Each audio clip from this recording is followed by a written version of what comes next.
સુરતની નવી સિવિલ હોસ્પિટલમાં દર્દીઓને હાલાકી પડી રહી છે। ડાયાલિસિસના મશીનો બંધ હોવાથી દર્દીઓ પરેશાન થયા છે। દક્ષિણ ગુજરાતની સૌથી મોટી સિવિલ હોસ્પિટલમાં 4 મશીનો બંધ હાલતમાં છે। દરરોજ હજારોની સંખ્યામાં દર્દીઓ આવતા હોવાથી હાલાકી ભોગવવાનો વારો આવ્યો છે। તો સરકારી હોસ્પિટલમાં સિવિલ હોસ્પિટલમાં કેવી સ્થિતિ હોય છે તે આ દ્રશ્યો પરથી જોઈ રહ્યા છો।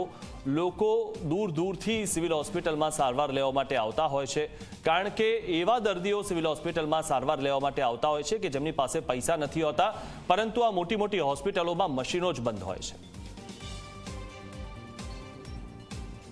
सिविल के अंदर आए हैं, 5-6 मशीन बंद हैं, 5-6 चालू हैं। बोलते हैं कि मशीन में खराबी नहीं है, पानी में खराबी है। कौन सा पानी में?